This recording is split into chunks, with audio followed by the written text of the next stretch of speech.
Welcome to the 21st episode of In Light of the Gospel. I'm Dan Blatz, and today I'll be speaking to Abe Dyck. He's a friend from church. He's been a deacon for many years at our congregation, and he's a very steady fellow. Everybody knows him as someone who is more than on time, usually a bit early. We often tease him about that, but it's a really good trait that he's been able to use to his benefit in life for sure. In this conversation, you'll hear about how he, like a lot of Mennonites, went back and forth from Mexico to Canada and to Seminole for a while. But more importantly, you'll hear how he came to a very clear, simple understanding of the gospel. It took a lot of things in his life to finally get him to that place, but his presentation and understanding of the gospel is so clear and precise. It's a beautiful thing. And also, if you stick around to the end, you'll see or hear some really good tips on raising good children. Abe has 5 children. The oldest is in her early 20s, and then Alex is 18, and Philip and all the rest. I won't name them all here now, but they're stable, they're hardworking, they're willing to help, they're always serving in some way. And he has some really good pointers. Him and Lisa have done a great job raising them. He's got a great marriage, like I said. So I think it'll be a real benefit to you. So thanks a lot for tuning in. I do appreciate if you share these. If you know someone that knows Abe Dyck, share this message with them. And if someone could benefit from it, if you subscribe to the channel on YouTube, if you like it, if you share it, all that kind of stuff helps the internet algorithms to promote the video more, and then more people get to hear the gospel, more people will hear these stories. I know that 99% of my audience is Mennonite, and our background is Mennonite, so it's been a real joy to see more and more people hearing the truth of the gospel through these talks and through these conversations. So thanks again for tuning in. I appreciate this. God bless you.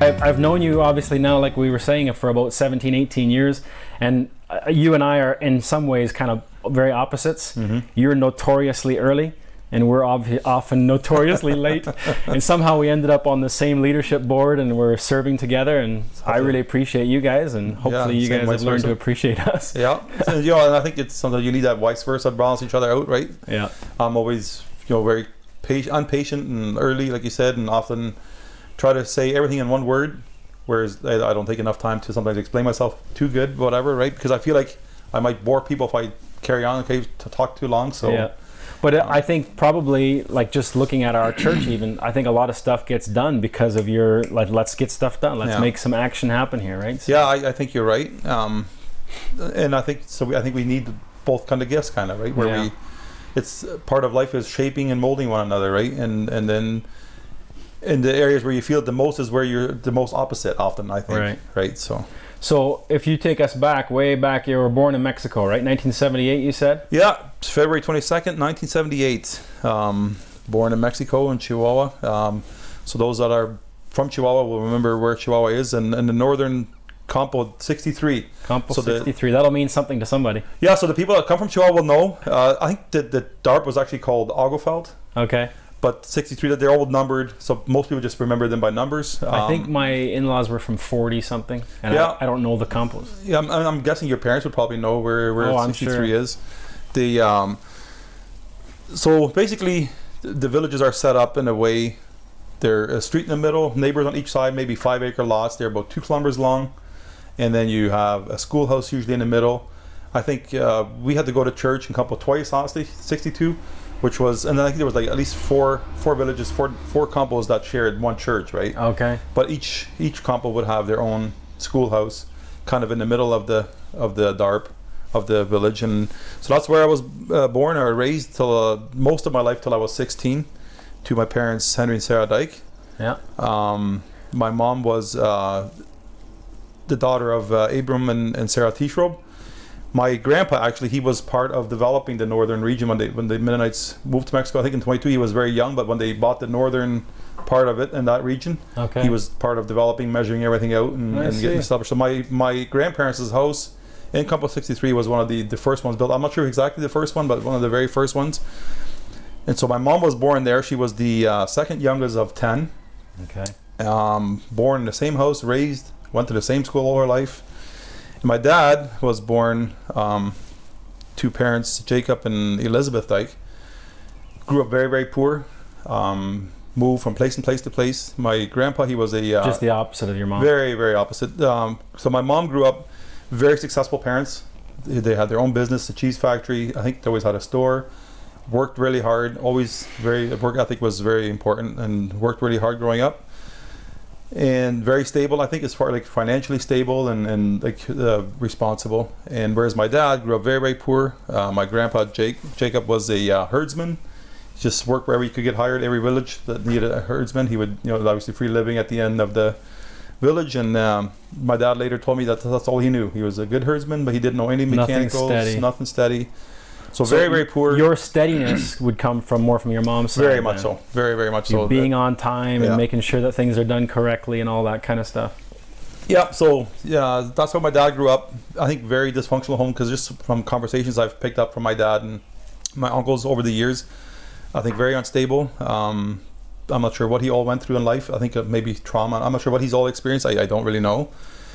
But later, when my dad was a teenager, I think they started coming to Canada to work here in Ontario, and then they had money. But my dad was more the kind of person, if you have money, just live for the day, kind of, right? Like in Mexico, back before there was vehicles were allowed in the colony, he would jump on the bus sometimes just to go to town for the day, like just whereas spend some money. My mom was growing up, you stay home, you work, you don't just do that kind of thing, right? And so my mom's vision, I think, in their marriage was to work hard, stay home, work hard. And my dad was a little bit more just live for the day kind of thing. And obviously probably brought a lot of baggage into their marriage, I think. And so things didn't go very smooth sometimes. So home life was a little rough for you even growing up? Yeah. I mean, the first years you don't notice it as much as later on. But so maybe I could start a little bit. So when I was 7 years old, in 1985, so I knew there was something going on. My dad was very upset about something. I know there was somebody over at our house trying to, I guess, reason with him maybe, but he was putting on his Sunday clothes. It was in the middle of the week. You don't wear Sunday clothes in the middle of the week, and he packed his clothes. And I didn't really know what was going on. I knew there was something going on, but I was outside playing with the children that were there. And then he walked off. And, he just left? Yeah, he left us. And so I had no clue why, right? I still don't today. But he left, and so for the next few months, we didn't know where he went. A few rumors came around. Somebody said that he had drowned somewhere, or we didn't know if he was... Man. So we didn't know, right? So as a 7-year-old boy... often you cry yourself to sleep because you miss your dad, obviously, and I'm sure it was very hard for my mom because now she's caring for the livestock by herself, running the farm and taking care of 4 young children. Probably almost no income. Yeah, the only income would have been from selling milk, so I don't know how she managed, but so it was turned out to be 4 months. Later I found for a 7-year-old boy, 4 months is a very long time. Forever, eh? And so I remember a few times she would go to the Rubio to make a phone call to call Dad after we found out he had gone to Manitoba. That's where all his siblings lived. Like my aunts and uncles all lived in Manitoba, and that's where he had gone when we found out. So she went on a few Sundays. She went there to call him, and I remember the one time I actually got to hold the phone and say a few words to him. Okay. But so yeah, after so this would have been probably June, July-ish in '85, and then by October. I think we followed. So my mom hired my aunt and uncles, which was her younger sister and her husband. They drove us to Manitoba. We followed my dad to Manitoba. So I was 7 years old. So in the back of the pickup, me and my brothers, and we were in the back of the... I'm sure many people listening will identify with that. They all remember coming to Mexico or coming to Canada. In the back of the just the topper of it's a Ford pickup, 2-door pickup. So my mom always was sitting in the front and us kids in the back. Some blankets spread out for our comfort, I guess, and off we went. So it was a long trip, but then that pickup broke down just before we got to the Manitoba border, I guess, somewhere. I don't know where, but so we were staying in a motel, and then I guess my dad and my uncle, my dad's brother, came with a van to pick us up. And so when I heard that they had arrived, I was so excited. I was trying to put my shoes on. I think I was going to wear some kind of boots, and I was kicking the floor, and I was so very excited. My uncle that was with us, he had to calm me down just to like relax because it's just so loud, right? So that was so exciting to see Dad again. And then we all got in the back of the van. I think me and my brother Jake had to be in the way because they're all seated in no room in the seats, so we sat right in the back, the open space in the back. And so I would come up with questions for my dad just so I could say Papa again. It felt so strange to say Papa again, right? So what was that greeting like? Did you was there any affection at all, or I don't remember that. Right? No, I just remember, I guess, running outside and there he was, right? Wow. So I don't remember exactly what that was like, but just I remember trying to ask him questions so I could say Papa again. And I know you have a younger sister, right? Yeah. Is Jake's older than you? Jake's older, so yeah. So Jake is 4 years older than me. And then my brother Henry's 3 years younger than me. That's and then right. sister is 5 years younger than me. So Okay. 5 children. I think my mom had some miscarriages, some difficulties there. So I think that's why there's only 4 of us. So yeah, there we were in Manitoba. We lived there. So we started, my parents rented a house in Morden, Yep. Manitoba, on 3rd Street. I still remember that My house. brother was born there. Okay. 2015 when we were there, actually drove past that little house. It's still sitting there. Went to school, grade 2. That's where I learned English. Okay. And yeah, through the winter we walked to school. We were only like 2 blocks away, but I guess my mom went to the thrift store and whatever, got us really heavy jackets and boots, and off we Those went. winters must have been a shock. Yeah, we just never seen that before. You know, snow was almost as tall as you, right? And go to school.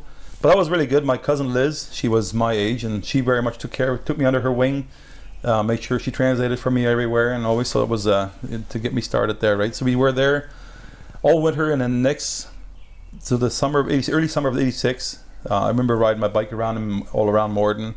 My dad had gotten us some bicycles. I had a 10-speed bike, but it was a girl's bike, you know, with the two bars going down. So I had to have the seat all the way down and tilt it low to ride around. And then the one time I learned how to ride hands-free, and I seen the pothole in front of me. Well, I should have put my hands on the wheel, but I figured that maybe I would miss it, and sure enough, I hit it. So I really hurt myself, you know, between the legs and my nose. I didn't know which one to care for first because it hurt so bad. So then after one of those things that stands out, eh? Yeah, so that's just something that I remember from there, right? And but then that summer we drove here to Ontario to Port Rowan. Okay. So my parents bought a '71 Ford pickup, and there we were again in the back of the camper and heading from Manitoba to Ontario to work here. So we lived at a farmer there, picking cucumbers. So me and my brother Jake were sharing a row. And then when tobacco started, so my dad would go to work in tobacco, and I took the full row. Then at that point, afterwards, we picked tomatoes. Dad would come and help us afterwards. And then when that season was over, we went back to Mexico. What a different life than us back now, eh? Where they were just scrambling to do whatever they could to just make it and survive and try to find some way to feed their family. Exactly. So I think what my parents wanted to do is maybe come here, make some money, and then move back to Mexico to see if they could progress over there again, right? And move on. So some months in Manitoba and then to Ontario all the summer, and then you went back to Mexico. Mexico, yeah. So we were in Mexico for 3 years. And then in '89, we actually moved to Texas for a long time. I think we were there probably 8 months, I think. So first when we arrived in Texas, we lived with my aunt and uncle for quite a while.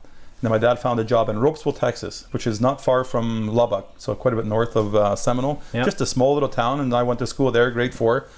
Quite enjoyed it because there was only one other Mennonite family that lived in that area, so we made friends with them, and so the school was pretty good. Then afterwards, I think that work didn't go too good for Dad there, and then we moved back to Seminole. We got a job there. So going to school in Seminole was very rough, a lot of bullying going on, right, and those kind of things. So that was a lot tougher. It wasn't like that in Lubbock. No, in Ropesville it was much different. Yeah, okay. They didn't really know Mennonites there, right? And so they kind of tolerated you more, I guess. It was quite different, but yeah. And then went back to Mexico, I think, for the winter, and then back in 1990 they went to Seminole again all year. Then we lived close to Hobbs, New Mexico. What was kind of between Seminole and Hobbs, but closer to Hobbs.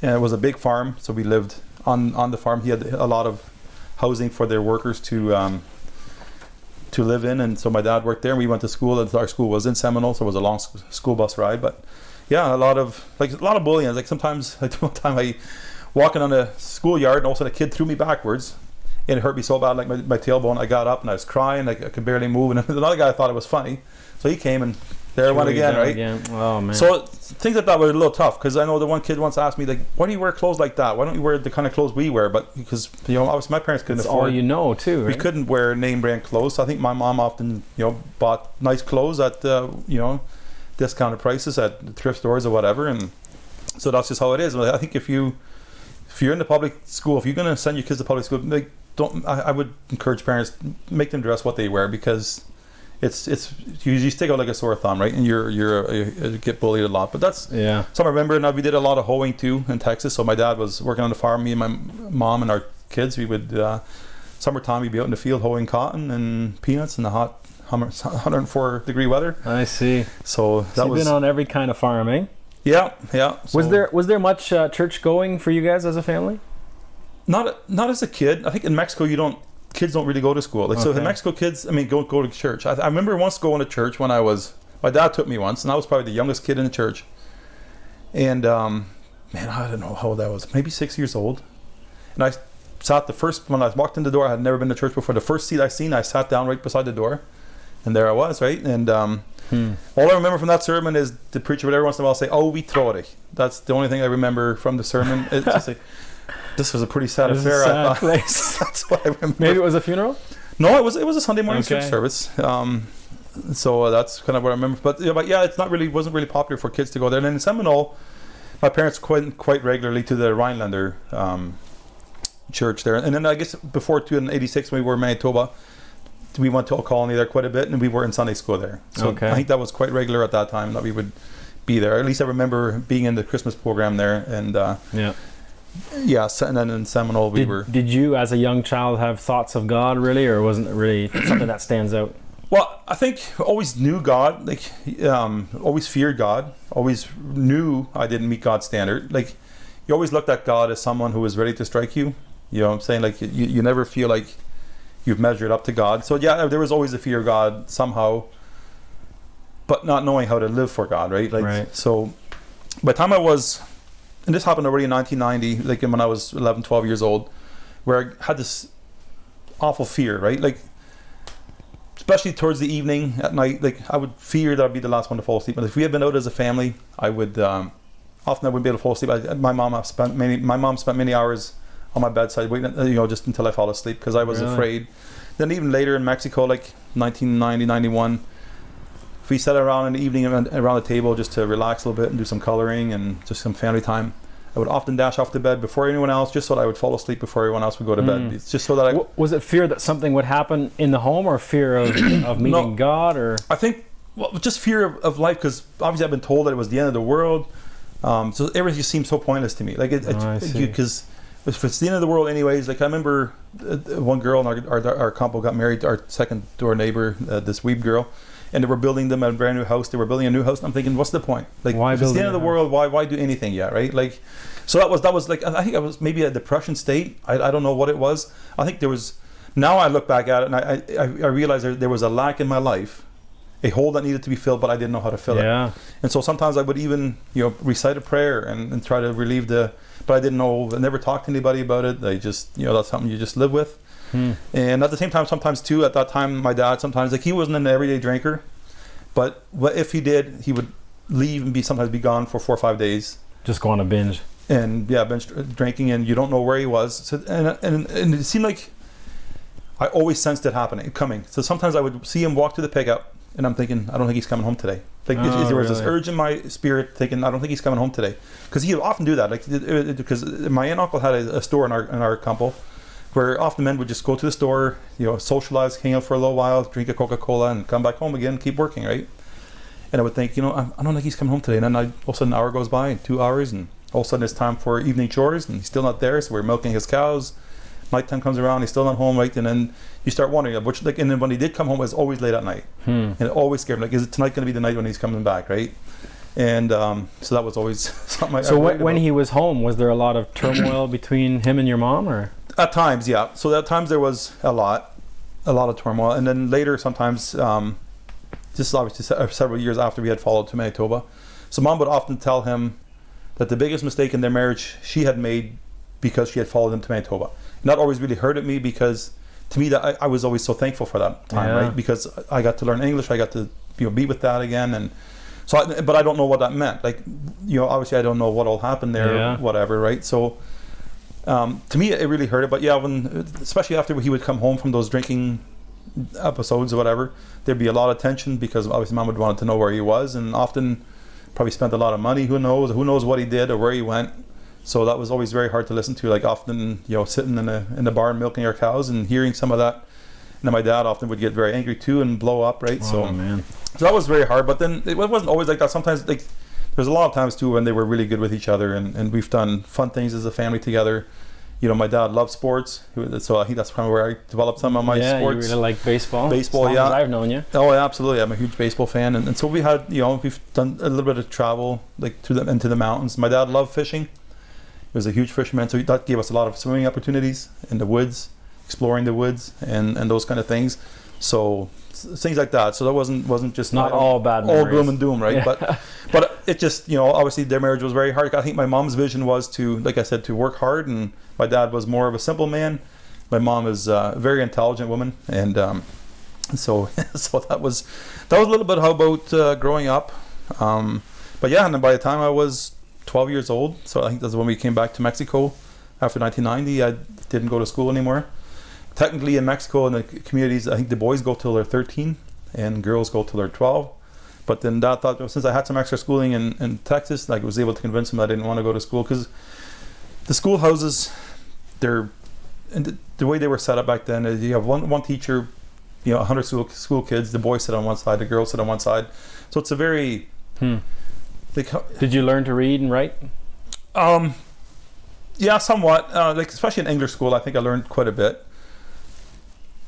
But then if you switch back and forth between learning German and English, it messes you up a little bit, right? Because we had the 1 year, I think, man, what year was that? 88, 89?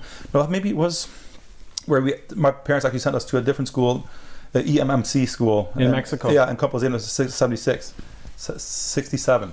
So there actually learned quite a bit. Was a really good teacher. Learned quite a bit there, but that was expensive, right? Because your Dorpsschule, the community school, is paid for by your community property taxes or whatever, right? So they couldn't. I think that was 1 year, but I learned quite a bit there. But then after I was done school at 12 years old, so I never read. Work was my priority, and so by the time I got married, my reading was very, very poor. Very, very little bit of reading that I did. I could read a little bit, but I think you were saying at 15 you came to Mexico, eh? Or back to Canada? No, at 15. So at 15. That was my last summer in Mexico that we lived there. So my brother Jake actually had gone to Ontario to work here. He was like 19 at the time already? So he would have been 19, and he went to Canada to see if he could make some money and get a little start in life. And so I was the oldest at home that year. And so a lot of hard work that year. So so I was always the oldest, make sure that they helped get the fields planted and harvesting. At the same time, our neighbors across the street were moving to another colony. So they asked us if we would take care of their cattle and their livestock, milk their cows and feed. So that was almost all up to you. So that was a lot of it. Yeah, I did a lot of that. So take care of stuff at home and then walk across the street and do all that stuff over there. And their cattle was so malnourished, and some of the cows that gave birth to calves, the calves were sick. So we tried to nurse them back to health as much as possible. I spent much time trying to feed them and see if I think I got successful with a few of them, but most of them just died. Oh man! So it was very hard, right? And then there was in that summer as well a few episodes where my dad wasn't around for some days, and it was all left to me and my mom to do. So it was a lot of work. When you make milk 10 cows in one setting, you get kind of tiring, right? So no kidding. So that was a very busy summer. And then I got very discouraged that summer, and I told my dad, I said, next year I'm going to Canada too. I said I'm done, because I know the only income we had is from selling milk, and it was never enough, right? We never did have enough land to feed our cattle year round. So every spring we're buying feed for our cattle, and it was very expensive and not very good quality. And it seemed like it was never enough. So we had a tap at the store and at my aunt and uncle's store at the fuel station. So often, if we needed to go plow the field, my dad would say, "Well, can you go to the store and get the 200 liters of fuel, diesel fuel?" And we enjoyed doing it because we got to drive the truck, right? But just tell the store clerk we'll pay the next milk check or whatever. And I knew it wasn't going to happen. But then that's how and so I got really discouraged that there was never enough to go around. It felt like the future that seemed so gloomy to me, that where are we going to get in life? And so I got really...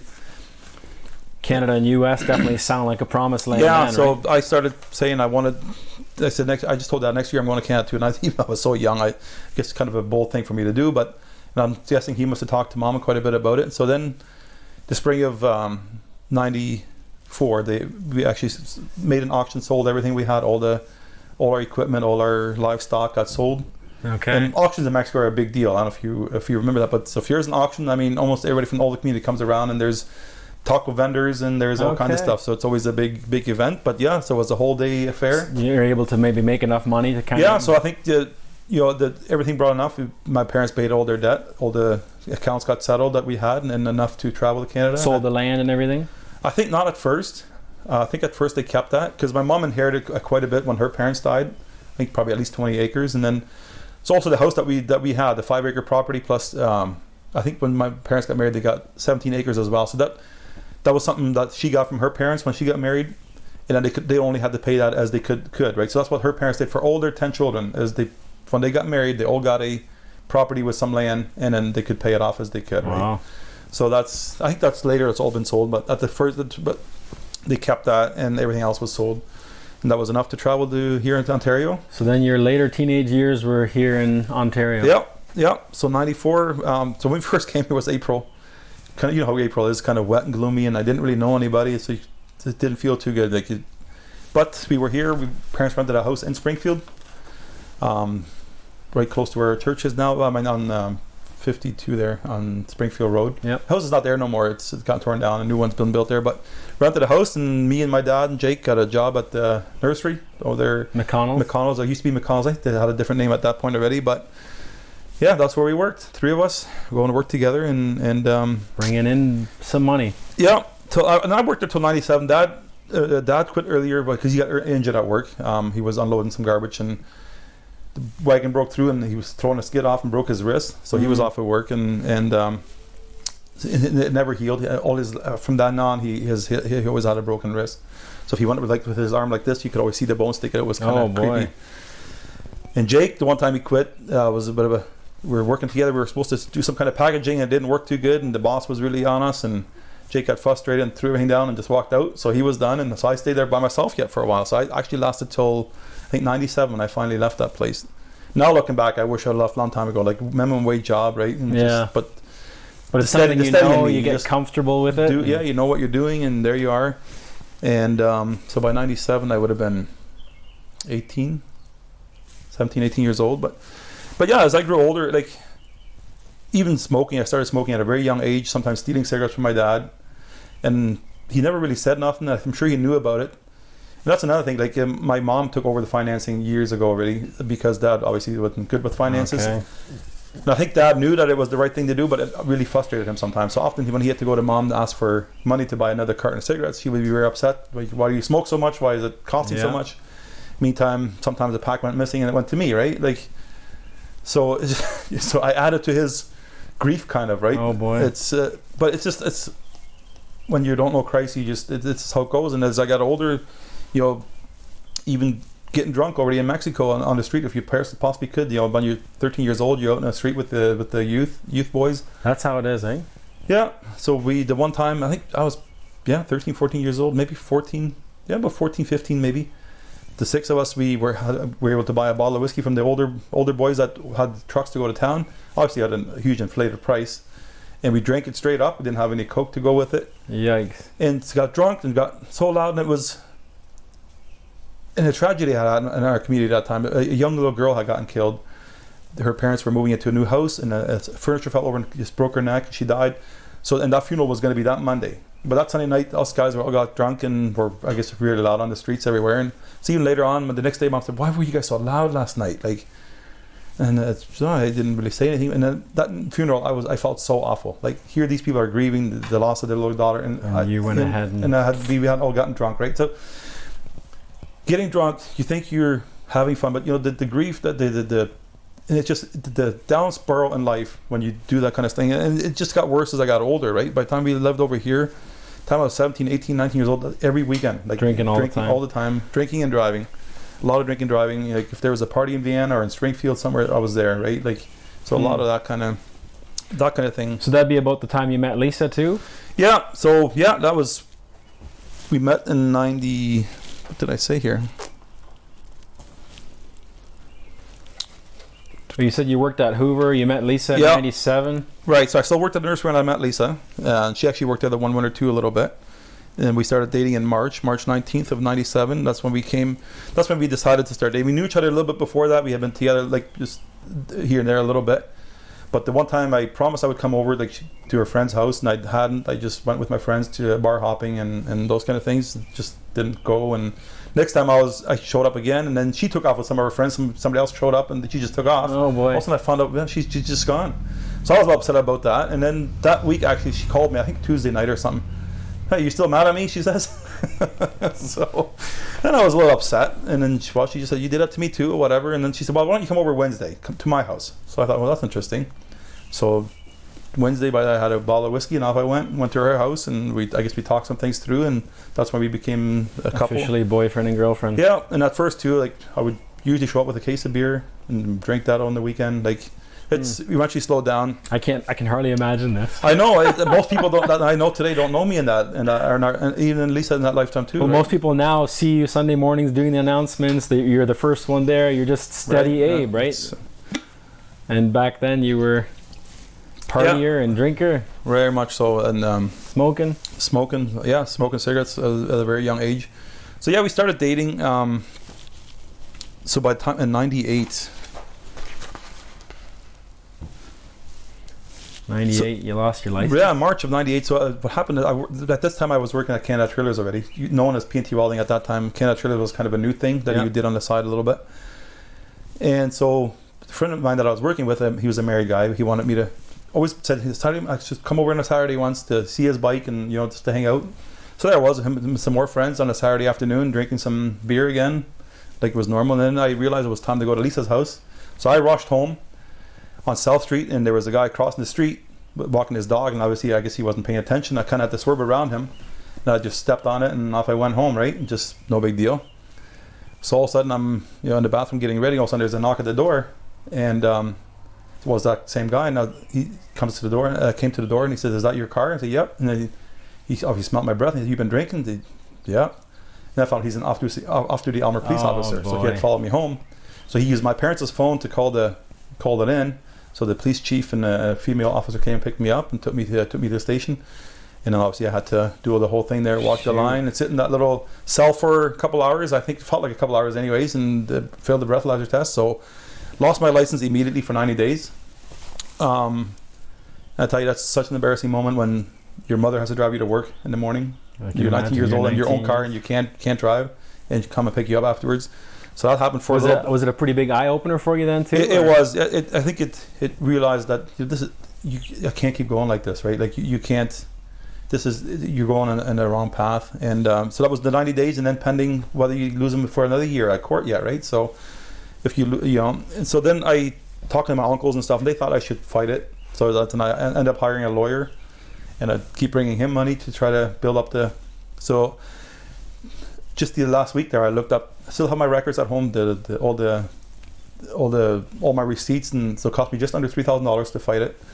But yeah, so my mom took me to work until I found me a different ride, and then until I had my license back. So once I got my license back, then I started doing quite a bit of driving at P&T Welding for I did run the errands to town and deliveries and pickups and stuff. So I think that helped me later in my trial. So when my trial was just under a year later, in early March 6th of 99, that's when my trial was finally, and I was already so sick of it. I was like, I should have just said plead guilty, and then I was so tired of this already, because now I was thinking that what if I lose the case now and then I lose them for another year, right? Yeah. But then the judge heard my trial, and obviously the lawyers kind of coach you what to say and whatever. So some things aren't exactly truthful, but you do whatever it takes to get your license back. So the judge, he heard my trial, and then he said, well, come back Tuesday and I'll have my decision. So then I had to live over that weekend yet without a decision. Tuesday, back in the courtroom, and then he came back out and he, he explained his explanation and found me not guilty, which I was really, really excited about. And one reason was too that I was starting to do a lot of driving at work, and I think because the situation, I had been at home already and those kind of things. Yeah. A lot of times they can see that you need this to progress in your life, and they could easily ruin your life, or they can kind of help you. And if they can see that you're on a good path now, they're pretty lenient. I think he probably figured to give me a chance, right? And I feel so thankful for that, because had he convicted me, I would have a criminal record, and now I've been a fast card holder since it came out after 9/11. I wouldn't be able to do that. I would have problems crossing the border because of a criminal record, right? So it's been a huge relief for me that he found me not guilty. I mean, the Elmer police didn't like it. They walked out as soon as the verdict was announced, and me and my lawyer were really excited. But so I'm very thankful for that time that I feel like I caught a huge break, and that was a huge eye opener to stop doing that kind of thing as much. And then that year we got baptized. I think May 23rd in All Colony. We were planning to get married. So that was in order to do that we had to get baptized, and pretty much a repentance baptism, I guess. Again, obviously I took it serious. I wanted to make sure you confess to people you thought you had hurt and those kind of things, right? But no thought of Christ, no view of who he is and what he's done, that kind of thing, right? So yeah, you know that Jesus died for your sins, but then you feel like you have to do your part, right? So then you try to clean up your life to measure that up, right? And so, but could you know that you had salvation? No, that's something that only God knows. No confidence. Yeah. No confidence in salvation. And but yeah, so then June 27th was our big wedding day. Just simple after church service. I think there was 5 or 6 of us standing in a row. There was 5 or 6 of you getting married at the same time? Same time. Okay. We actually, Pete and Tina Newfield, I think, were right behind us. So we got married. We shared the same anniversary, so it's something we have in common with them as well. 99. That's 3 years before us. Okay, you got married in 2002. Very interesting. Yeah, so we got married, and then Lisa worked on the farm, a tobacco farm. So obviously, always working Sundays, and I didn't like it because it was so lonely for me in the summertime, sitting at home all day on Sunday by myself. So we made an agreement that if I quit smoking, she would quit working Sundays. And so the one day she came home from grocery shopping, had bought me those patches. So my last day of ever touching a cigarette in my mouth, it was October 31st of 1999. Okay. So I used just after you got married. Yeah, shortly after you got married. So I used the patch for 3 weeks, and I think that feeds you nicotine, but it's not the habit of you doing it. So I didn't tell anybody at work. It took 3-4 days before they caught on that I wasn't coming outside after lunch anymore to share a cigarette with everybody else. So to sit there, to socialize. So then all of a sudden the guys come right close to you and try to test you. And the thing is, your senses are so high. Like if somebody, because we could smoke during working hours, if somebody at the end of the shop lit up, I could smell it immediately. Like driving down the road, everywhere you look, the people are smoking, and because your senses are so high. So, but I'm so thankful that after 3 weeks I took the patches off. It was a 6-week program. And from there, I've never smoked. And I remember counting. I think I was up to 60 some days, maybe 67 days. I think every day. Man, I wish it was 60. 1 day more. I wish every day I counted. And all of a sudden, one day I'm thinking, what day am I at? And all of a sudden, I realized I forgot the day I was on. And then at that point, I realized I had victory. And that was done. That was very good. But a little bit before that, so that same year we got married. So we were newlyweds. I worked at Canada Trailers, and a steel truck showed up, Crawford Metal, which all of a sudden so I jumped on the forklift, got out there to unload them. Cigarette thing out of my mouth, right? And it was a new driver, and he comes up to me with the paperwork and just looks at me and says, "Where would you be 5 minutes after you died?" Just like that. Okay. It shocked me. Like I was not expecting that. And I couldn't really answer that question, right? And then I thought, man, if I hadn't at least didn't have a cigarette in my mouth, I would have been. I would have looked like I was closer. Appeared a little bit better, right? But it shocked me, and then I found out. Which group he was a part of. He was part of that Vienna group that had left the church, a few years before that. There was a big uproar back then with all that, and a very zealous young group. And so I kind of accused him of not having, official preachers and all that kind of thing, right? Trying to justify, that he was wrong and I was right kind of thing. Later I learned from Willie Martin's that it was Jake Drieger who had been the driver. I never knew who it was. But it bothered me for a few days. Even though I bragged to my co-workers of my comebacks and whatever. I did the same kind of thing for sure. But the thing is, in my heart, it bothered me. Like, why? I've done everything I should have done. I'm newly married. I just got baptized this year. Why cannot I have confidence? Stop drinking. Oh, you hadn't stopped smoking yet? No, I hadn't stopped smoking. Even drinking too. We drank quite a bit again. After we were married, even right before married already, we were getting our house ready that we were going to move into and got some beer out and stuff. So nothing really changed in my heart, right? It just, you were right. And the same thing that I used to hate from my dad so much. I hated my dad so much when he had drank. He was so annoying to me. Like and I was following that same path. I could see myself heading on that same road, right? Wow. The thing that you hated so much, all of a sudden you're in that same trap. And so that was.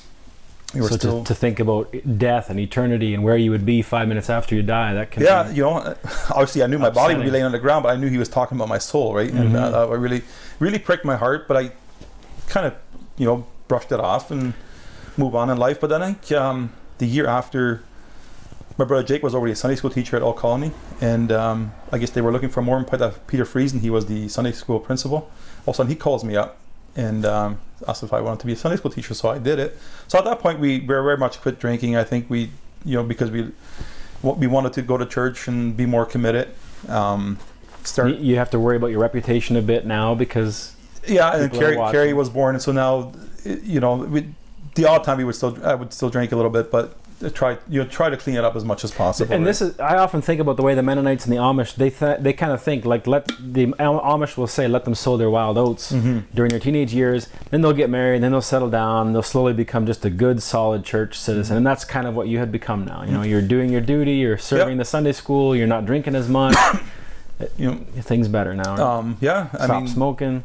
Some secret sin still, but you on the outside it looks good, right? Exactly. Like, I remember sometimes walking to my Sunday school class, and because I was in the portable, and still some people sitting in the car smoking their cigarette before they walk into church, and I think, man, you kind of felt like I was better than them because I didn't smoke anymore, right? So this self-righteousness kind of thing kicking in, and yet at the core of the I was a wicked person, I wasn't born again.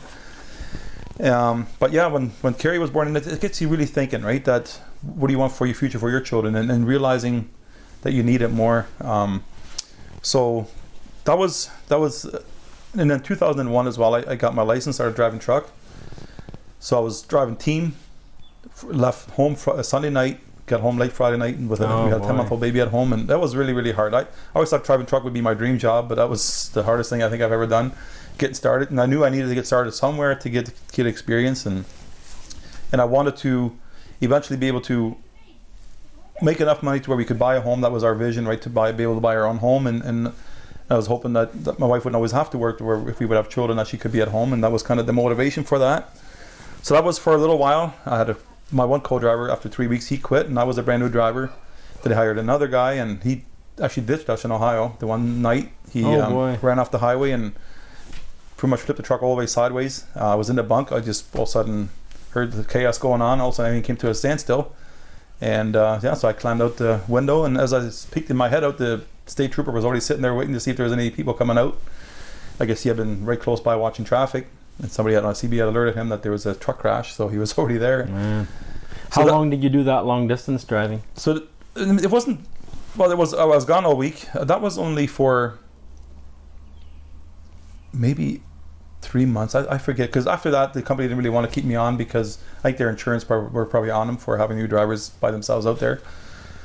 So that pretty much came to an end. They kind of let me go, involuntary. I think they didn't want to say that you're fired or whatever, even though it wasn't my fault, but they kind of just let me go. That company didn't want to. I think they probably weren't allowed to insure me anymore, I'm thinking. So that wasn't too long, but long enough to be really worrisome for me, right? It just was really miserable being in a small truck with someone else. But then I worked for Abe and I for a little bit. You're from Abe and Abe and Tina Ants, I think that's true. I worked them for a little while. Driving truck too. So I was from Chatham to St. Louis back and forth, and then that came to an end shortly too because of I'm not sure if he had financial difficulties or something. He was making changes in his life too or something. So then I started working for Henry Margaret Froze, doing a slip seat. No, I did the Laredo, Texas runs. I was team driving with John Clausen for a while, and then later Jake Ants for a little bit. So I did that for at least 6 months, and then they hired some other guys for that run, and had a different truck with a shorter run from South Haven, Michigan to Oshawa. So I would do the South Haven end in 1 week, which was the middle of the night drive in the 3 a.m. pickup. And then the 1 week you did slip seating to Oshawa, right? So about that time we had bought our house in Elmer, our first home. We were just young family getting started. So we. This kind of where we finally met. The whole Redicop church split. And I've been amazed how many times. Like I talked to Isaac Dyck, I talked to John Dyck, I talked to my brother Joe, and a bunch of others on the podcast, where a lot of our start in the faith, where we really started seeing what Christ had done, was somehow through that whole Redicop church split. Not necessarily because of his teaching or preaching, but because of the new environment, the new dynamic, and we were open to listening to messages from outside and all that kind of stuff. So that's when we met. Remember Carrie being just a little tiny girl, and Hallie was a baby. I think when that started, Alex was just born. I think Hallie and Alex are the same age. Yeah, exactly. So they were literally just newborn babies. And so when that happened, what I was going to say about this, when I was doing this night run to Grand Rapids, so that's when I started listening to Christian radio. Like there was a station in Grand Rapids, 3 a.m. So they always had some, David Jeremiah. Turning Point came on at 3 a.m. and then I think R.C. Sproul. I don't know if you ever heard of him. I think he's more of a he's a Calvinist, but but got some good stuff. Yeah, and so I started to hear things, and I think I started to realize that there's more than I'm getting. Right, like there was. Now looking back, I think there was a hunger that I wasn't being met. I knew there was more, but at the time I didn't know what the answer was. But so you need to listen to something to keep awake, and so I would listen to those things, which was I started to learn a little bit. And then when Mr. Reddicup stepped down, that was obviously a very big deal in the old colony. But I was really excited about it. I was very supportive, super excited about it. So the first time that we met at the hall there in Luton, we were there, and then from there. We were with the whole thing. I think I became treasurer shortly after, and so we were part of that. The whole thing, even renting the hall, we did all the supplies for the potluck. So and by that time I had bought my own truck already. In January of 2004, I bought my first truck, put it on with Wolverine Freight System, and there too I was doing a night run every night, 1,000 kilometers through the night, 5 nights a week. So then Sunday afternoon we would. As soon as lunch was over, I started cleaning up, bring everything home, try to sleep an hour or two, and then go to work. So it was very busy. Those were exciting days back then. Everybody was excited about the gospel or trying to figure out what the Bible is all about. Because shortly after, a youth group got started with Henry Harder, I think.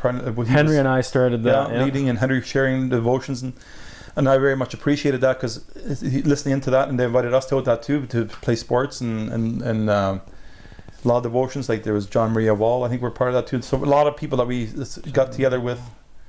We went to their house sometimes. I think it was maybe prayer meetings. Even our house was a lot Frank of and Maria. Yeah, Frank and Maria. Who did I say? You said John Maria. So Frank and Maria. Frank and Maria Wall. She was really excited back then too. And Henry, he knew the gospel for a while already. He had been set free from smoking through the gospel, and he was always really excited about that. Yeah, so it was very, very fun. So we started to really grow. I think slowly getting more knowledge in Christ, and so then eventually,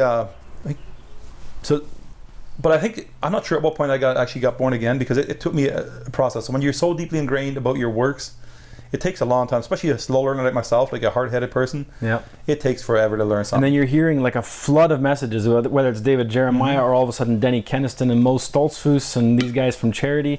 And then hearing Mr. Reddicup, and then all the talk, Henry Harder, and all that stuff. So a lot of it gets very confusing. But that's speaking of Denny Keniston. Also, Henry Harder actually. I think my wife bought me a MP3 player for my truck for I think it was Father's Day or something. Yeah. So Henry Harder actually burnt me a disc, 70 hours worth of messages. So a lot of Denny Keniston, like, and there's Mo's like fire and brimstone kind of preacher from the Amish perspective, and Denny, how excited he can get. So all these fiery messages, and it. Now sometimes I thought, man, if I could just maybe be part of one of those meetings once, and he sometimes talked about the altar calls and how they finally prayed somebody through to God, and I thought that's what I need. That's what I need, yeah. And then often I would get to the truck stop, but at that point I was doing a dedicated run from Concord to Fort Chicago. So I was out one night and then home one night, and then often on my way out to Chicago I would listen to all this stuff, and I'd get in my bunk and pray and accept Jesus in my heart and all these things, and ask for forgiveness. Yeah. That's okay. Now I'm born again. Now I'm saved. Just the next couple of days, I'll think, what if I'm not saved? And it just, my heart started pounding. And it's like, man, it was such a struggle, going on and on, but really trying to figure out what that all means. And also sometimes I just thought, maybe God just doesn't want me. Like maybe I just, I don't know. It's just you get to those kind of thoughts sometimes, right? Like, but then I thought, and when you felt like giving up, and you thought, but then I thought about my wife and children. I thought, no, I can't give up. Right. I got to press forward. We got to keep doing this. And then one day we had company over on a Sunday, and I think it was Abe and Nancy there and someone else, I forget who, but somebody had an MP3 disc, 7 hours or 7 messages, I think, by Michael Pearl. The title was called Sin No More. Oh yes. And the title, like when I seen that, it pricked my eyes. Like, that's what I need. I need to find out how to, because I was hoping to get to this place where I felt spiritual, and tried so hard, because I remember the one time I was in Concord loading up, and I had to back in the dock on a jackknife position. So it's a little bit tricky to do, because there was a fence there, and the trucks had to go past there. So your truck had to be in a 90-degree position. And I was backing in, and I hit a dumpster, and I ripped my mud flap off. And I got out, and I cursed. And immediately I thought, if I'm a Christian, how in the world can I do this? Okay. So you know what I mean? Like, you just felt so condemned right away. So So then when I seen this message, when I seen this title, Sin No More, and I thought, this is what I need. Like, because why am I still so carnally minded, right? And so I went to Concord Monday morning on my way out. I was out of Toronto, and I popped this CD in my... And he spoke like no other preacher before. So this guy starts talking, and it's like, man, he doesn't sound like a preacher. Yeah. He sounds like a hillbilly. Like, but I respected the guy who gave this to me. Like, he said this was good stuff, and I started to listen, and all of a sudden things started to resonate in my heart what he was saying. And it's been a long time now since I listened to it, but he started talking about when you get born again, that physically nothing changes. You're still the same. Your physical body is still the exact same, capable of the exact same thing as it was before. The only thing that changed is you were walking north, now you're walking south, which vice versa, whatever, right? Like, also that dawned on me, it doesn't matter how I feel. The reality of Jesus Christ dying for me, amen. It didn't matter. And so then, those verses that you just thinking that Jesus Christ was made sin for me, that I could be made righteous. Amen. So I just accepted by faith that the work of Jesus Christ has been finished for me. I'm righteous because he's righteous. That's right. It's not my righteousness. So if God had to judge me according to my works, then I'd be lost forever. But so that's changed my life. I know at that point it got clear to me that it didn't matter how I felt about it. It's the reality that I know to be true, and it changed my life. And that's kind of what I'm still resting in today. Wow. I knew that there was some connection there, because at the same time I was listening to Sin No More right around that same time, and I was already saved for a year or two maybe. But it totally changed my perspective. Mm-hmm. I finally saw clearly that it wasn't about me. It was all about Jesus. Nothing to do with my work. Right. So did I get saved at this point? But I think at least my answers were clear, right? Yeah. So I often think of the words that Jesus said, he who has an ear to hear will hear. And I think that simply means if you want to know Christ, he will reveal himself to you, right? Mm-hmm. And that's really changed my mind, right? So and then you think of Romans 3:23 or whatever, by grace you are saved through faith, not of works, lest any man should boast, because if you could earn your salvation by your own works, you could boast about it, right? And any more questions on that? No, I mean that was very clear, nice little gospel presentation. Hey Everly, go see Ezra, okay? We're almost done. So yeah, that was that, and that's been our motivation. Well, I know, like when we were first born again like that, we really wanted to raise our kids well, and we had almost no good examples showing us how to do it, and we were hoping that what we were doing was the right thing, and we were studious, we were faithful, we were disciplining our kids from very young on. We were trying to make sure that they were walking right, and you never know, is it going to pay off or isn't it going to pay off? Now I often look at you, and I look at Carrie. She's mature, stable, working hard. In a fairly serious relationship now. Things are going well for her. And I look at Alex. He's hardworking. He's mature. He's in shape. He saves his money. He buys things cash. Philip's into the workforce, doing a good job. We don't know how they'll all turn out yet. Right. But man, oh man, where could things have been? Eh? I look at it and I feel so blessed. I'm just incredibly blessed. I don't know.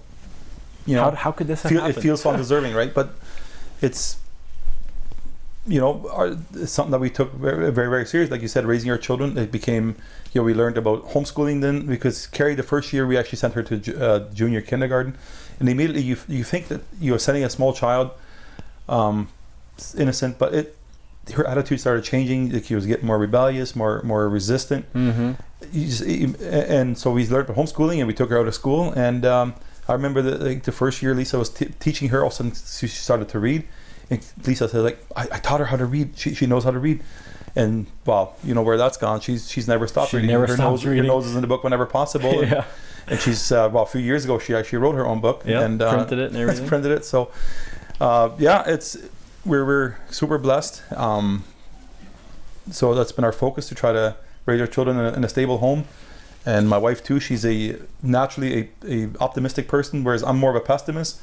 So often when I feel like, I feel stuck and don't see and she will give her perspective and say, oh yeah, there is a way, So it really helps me out to be more optimistic about life.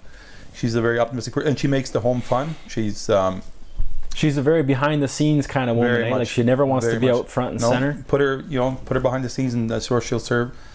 And taking notes of everything. She's got notes of everything. Like if listen to a sermon on Sunday morning, she has a whole page written down, all the scripture verses and the notes and things. Like, I can't do that. She could write a history book eventually about the church at Springfield. Yeah, she has. Right now, the folder is already pretty thick of all the information that she's collected over the years. And she does that everywhere. Like at home, if I'm looking for a note sometimes, I have to dig 5, like everything is written on. I always have to dig down. Everything is written down, and everywhere from everything.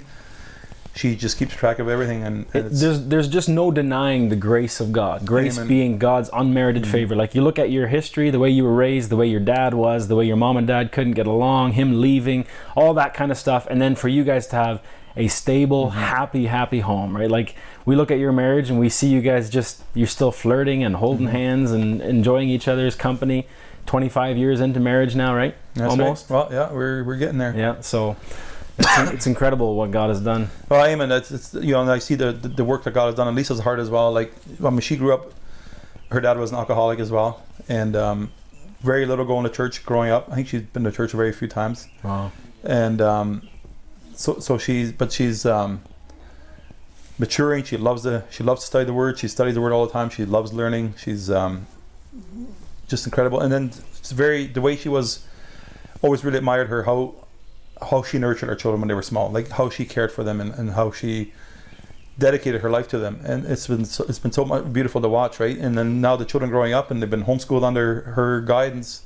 She's home more than I am, obviously, because I'm out at work, and just and then to spend time with them, and so I think you were gonna mention this topic yesterday. You mentioned that to me, so I talked to my wife. I said, what are the few things that I could share? Like, what are the keys to a successful family? Because I know there's so many young families in our church now. They're looking to our older families. Like, how do you guys do this? How are you guys? And I think that's what they're attracted to this. That they want a stable, functioning home. And I think there's a lot of people who are very hungry for that. And so now, obviously, we're not out of the woods yet. It's still an everyday process, right? Yeah. Every day is a new challenge. Every day is a new opportunity to raise our children, to teach them. And so, if that's a blessing to someone younger coming behind us, praise the Lord. That's what I would want to see for them and their families as well. So the few things I mean, Lisa talked about last night, and I said, what's a few things I should share with Dan on this podcast? And she said, well, make them your friends, teach them to serve. So our children, in a sense, now that they're so much older, like they're not just but they're also my friends. Like we enjoy hanging out together. We enjoy being together as a family. I love it when I can get home on time for supper. It doesn't always work for me, but I love sitting around a table when everybody gets home from work. It's always a lively discussion and a fun time, right? Mm-hmm. So it's and just to see every child, their own character, their own way of viewing the world. It's just so beautiful. Another top thought we had was keep the hearts of your children.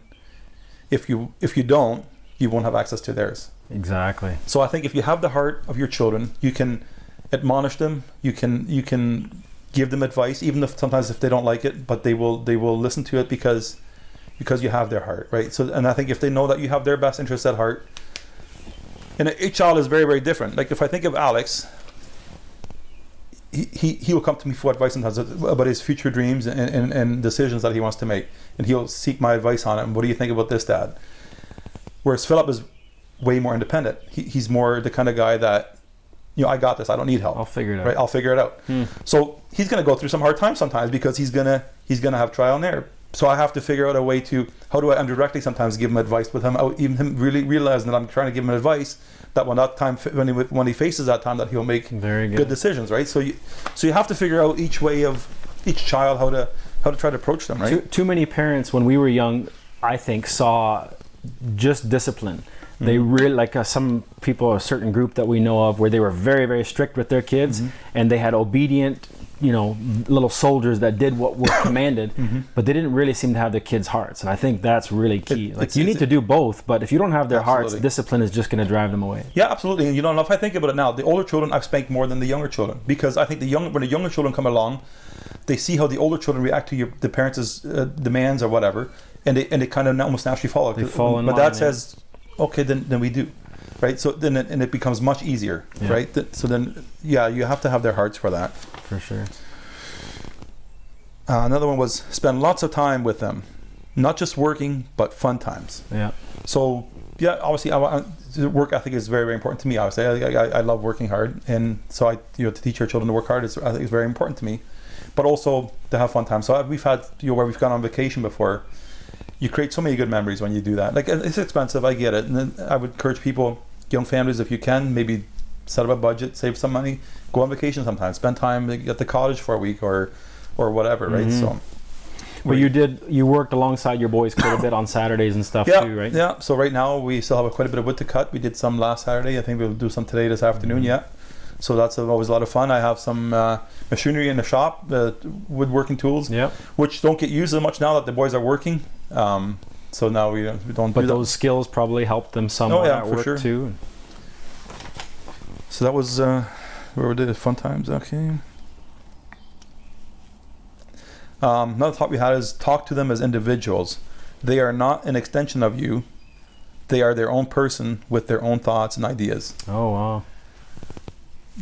I think that's very key, right? Talk to them as they are their own individuals. They are completely their own person, eh? And so you have to approach them that way, right? And let them express their own thoughts and ideas. I don't want to create robots. I want them to be able to, where they think for themselves, right? So. That's the thought we had. Do you have them thinking differently than you many times then, or? I think so. I think there's things that they see that maybe that they would see different. Like, so let's say when it comes to maybe even watching movies or whatever. Like some of the movies they like, I don't like them, right? Like some of the cartoon stuff or whatever. Like some of the dragon movies and stuff. I hate that kind of stuff. And they like it. It's like, how can you? I don't get it, right? But some Lord of the Rings, that kind of stuff. Because we actually, I had to watch them. So Carrie is so big on it. I can't stand that stuff. So I wasted 6 hours of my life. And then every time, we would watch an hour and it was time to go to sleep or whatever. And the next time, it's like, okay, what was happening? I don't get what's who, what's happening. Why is that guy got so short feet? Like, I don't get it. Like, and then everybody's so but they're fascinated with this stuff. And it's like, I don't get it. Yeah. Even Carrie's book that she's into. What do you call it? Fiction writing. Yeah. So she wrote this book, and I tried to read it. And it's like, man, I can't get into this. So I told her, okay, Carrie, why don't you record reading it and send? So she did, I think, through half the book now, where she would read a couple chapters and send it to me on WhatsApp, and I could audio listen to them, and then her voice reading it, her emotion, and her. So it was really good. I appreciate that. But it's just not my style. Just not your style. Not my style at all. Yeah. But now she's given up. She's getting too busy with boyfriend now, so she hasn't sent me in. Maybe she'll listen to this. Right. Another thought we would have for your audience, Dan, if this could help them, is teach them God's word. Be an example to them that they are fully convinced that it is the truth. Yeah. I think that's key. Obviously, the gospel. That you're actually living your life that based on it. That you live your life. That they can see that they have an example. That don't live a way that you're a hypocrite, right? Yeah. And I think that's very important, that the children can see that your faith is real. I think that's another thing that often happens in religious homes is do this, but don't do what I do, right? Kind of thing. Yeah. So like my dad used to say, he was a full-time smoker, but my boys, I don't want you to smoke. Yeah. Well, guess what happened? All three of us smoked at one point in time. I think we've all quit now, but something that can happen. More is caught than taught, right? Exactly. Parents will do things and think that they can teach their kids to do differently. Another one, and this is a very hard one for me, allow them to make mistakes. I'm a perfectionist, so when I always want to correct, and I'm very quick to correct. Yeah. But my wife is more lenient that way. So they allow them to make mistakes because that's how you learn. And that's how I learn in life too. Because the thing is, you make a mistake and you know what not to do anymore, right? So that's what she says, allow them to make mistakes. Interesting. So that, and like I said, that's more harder for me because of the perfectionist that I am. Another one, and then this is the last one I have here, is admit when you are wrong and apologize. As parents, admit to your kids that you were wrong. So, and I've often had to do that, where sometimes I've overreacted, I acted on impulse, and I've overcorrected, and all of a sudden you realize, wait a minute, I've done wrong, and I've gone back, apologized to them, sorry, and children are so forgiving. Yeah. You apologize to them, they'll come and they'll hug you. It's amazing how many parents won't do that because it's too humbling. They're like, no, I'm not going to do that. Because at the beginning, Lisa once read an Amish book about child training, and they taught, do never apologize to your children. Even if you've wronged your children, and then they gave some examples, but do not apologize to them, wow. they said. And so it's like, wow, that's not right. No. If you apologize, if you've done wrong, they will forgive you, and you will be far better off in the long run, I think. Right So, on. and yeah, and that's one thing when we started out, we read To Train Up a Child. We've listened to like Woody Bachman. I've read some of his books. Yep. We heard him speak in Hamilton, and just try to gather information and from people around us that we draw energy and information from, how to raise our children, how to and the solid relationship that they have at church with the other children that they've grown up with, and that's how we roll. Right That's on. our. Any other questions on that topic? No, I think that covers quite a lot. There's a lot there that people could definitely benefit from. Yeah. Okay. I just want to mention so my dad passed away in 2019, and so he had cancer. We found out July. Well, I think September. So my parents actually went to Manitoba for a couple months. They were there with my brother Jake when he was dealing with his chemo, and when they came back, literally a month after that, I think he was diagnosed with stage 4 lung cancer, and then by December he was dead. I think at the end of November there, about a few days before he passed away, I think maybe a week, me and my sister actually took him to his doctor's appointment. He told us to take him in, and they admitted him to the hospital, and that's where in hospice care he died.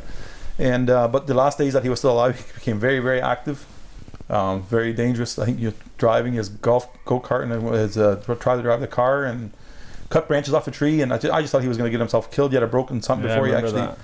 But it was a very hard time. But just the thought of, I talked a bit about in the beginning how my dad had obviously he's lived a pretty rough life, but I'm excited about the way it ended though. Had some time reading scripture to him in a hospital bed. The one day he wasn't already doing anything, but then I read some Romans 3:23 and just explained to him how we're set free through Christ, and he would just always kind of pick his finger up. Really? No other reaction. And then actually that evening he woke up again, where he actually sat up a little bit and stuff. But then, and then I spent the last night of his life with him. So it was my mom's birthday on December 6th. We actually had a little bit of a party in his room yet there. And then when everybody left, I stayed the night, spent the night on the couch, but the next day I went home, had a little nap, and then they called us and said, I think my brother-in-law Scott called, come in. And so by the time we got there, he had already passed. But then John Susan had been there, and with my mom, and in the middle of John Dyck praying, he passed away. Wow. So I'm really excited about that. Really excited about my mom. She's really growing in the Lord too, right? So she's a super intelligent woman. Like if you memory like anything, eh?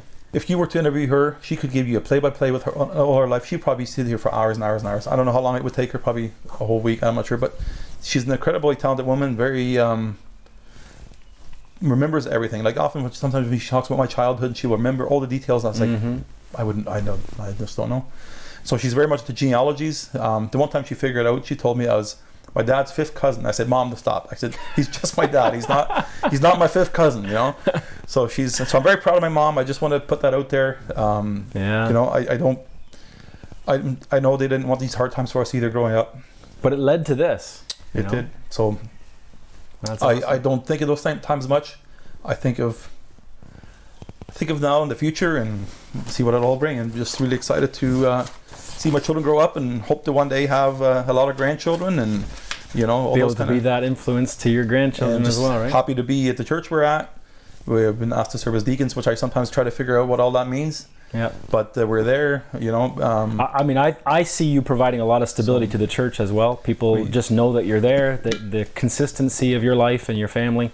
It's been help to me and to John and Susan, I'm sure, and Henry and Liz and all the others as well. So, well, we hope that we appreciate it and at least accept it, and we want to be there as long as we can. So, absolutely. No, this has been a lot of fun. I learned a lot about you. I appreciate taking the time to hear. I often thought about maybe sometimes telling my story a little bit, because I've seen the one that you did with John Dyck the other day, and I think it really pricked my interest. I haven't seen all your podcasts. I've seen a few. Yep.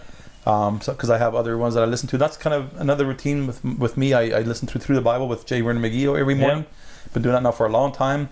I really enjoy his teaching too. He's a bit of a old-fashioned type of preacher. You hear the gospel very clear. Yeah. Don't see everything eye to eye with him, but you're never going to have that. Exactly. And Timothy Keller, I think I've heard you and John, I mentioned him quite a bit in your messages sometimes. So I looked him up, and I think there's 3 podcasts a week that they put out. Yeah. So I try to follow them. And Mark Driscoll right now, he's doing Real Men. No, he's doing Genesis. Oh yes, right. So that's his Sunday morning service. I listen to those. So every Monday morning they're out, and I listen to those. And I love Words by First teaching. I think back then with Mike Pearl too, he did a lot of Words by First teaching, where I've learned a lot. So I really like Words by First teaching. And so one time I was so much into my Pearl where I felt like if somebody else said something a little bit different, I didn't quite like it. Yeah. But I've heard to realize that I can't do that. I try to keep my mind more open to listen to different people. And then sometimes if I don't agree with, that's fine. Like a lot of stuff I do agree with, right? So I think it's good to have a broader... I'm sure for the same thing for me, for a while, I was like everything Michael Pearl says. But one thing that he did do for me is that I feel like he made me a student of this book, where I can now read this on my own. There's things I don't understand for sure. Right. But I can study a book and present it now from my own findings, which really helped me to see the scriptures clearly. Yeah, amen. So... Right on. I appreciate it. We've been over an hour. Did we really? Oh my goodness! I didn't think for me being not much of a talker that it would take that long. So. Oh, that was good stuff. Well, Great. Thank you very much. Yep.